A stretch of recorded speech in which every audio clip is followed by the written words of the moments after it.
只有跟随才能学到精髓。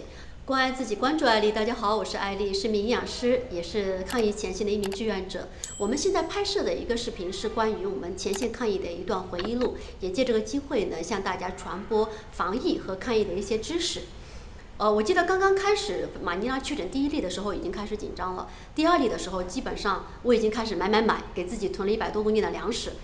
等宣布3月15号要封城的时候呢，坦白说秒怂。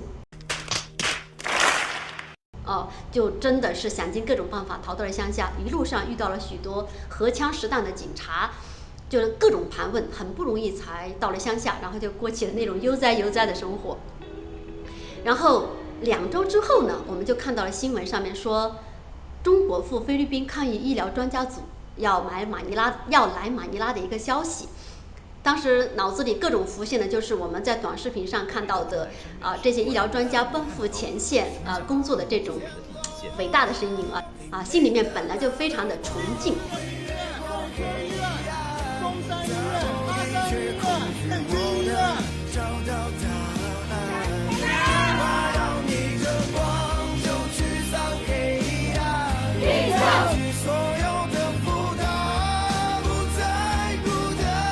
大学抽组150人医疗队连夜奔赴武汉支援抗击新型冠状病毒战役。回家吧，我走了。我去发个话啊。打破一切恐惧，我能找到答案。哪怕有你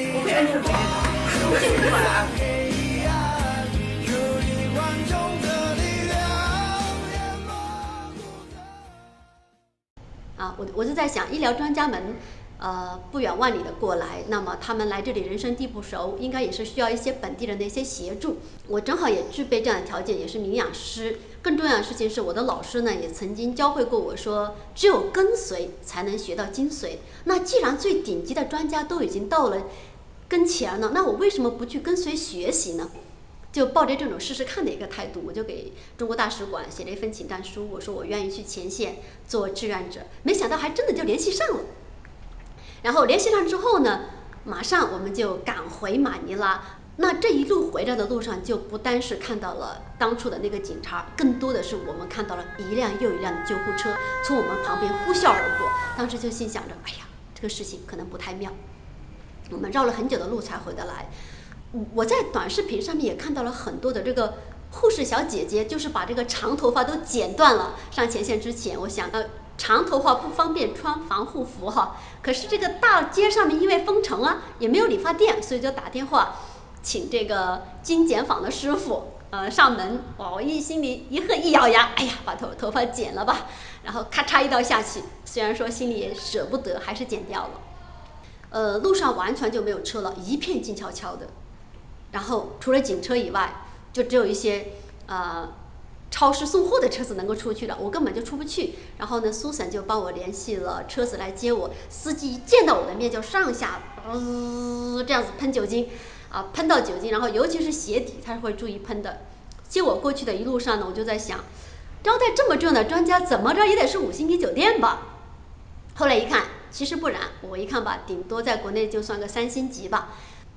我到了晚上的时候呢，才见到了这个医疗专家组的一部分的人。我们刚开始进到这个会议室里面，会议室里面满满的都是箱子和物资，都是从福建运过来的。我就看到一个先生，就是用那种酒精棉很仔细的在擦每一把椅子。我也不知道他是谁，后来才知道他是福建医科大附属第一医院的温副院长他擦那个椅子是连靠背各个地方都擦得非常仔细的，我们才知道消毒是要到连坐的地方、行坐立行每个地方都用酒精擦得干干净净。而且专家们呢，我们见到专家们呢，他们也非常的谦和，来了之后就到处开始搜集这些华侨还有这些医患的一些资料。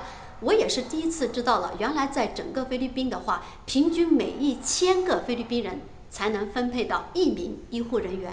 那当然我们这种条件下面条件也是非常有限的，包括我们这个酒店的这个条件也相对来说是比较简陋，连我们志愿者的这个房间也不够。那一名长得就还有一个长得很漂亮、学护理专业的小姐姐 Stella 的话，她也不介意这种简陋条件，就跟我一起，我们俩就凑合着在同一个房间一起住。然后大家当时都是有点兴奋，也充满期待，就等待我们说第二天要去出任务。我们在这个拍摄的过程当中，就会见缝插针的把一些防护和防疫方面的知识传达给大家，希望大家能够持续关注，关爱自己，关注爱你。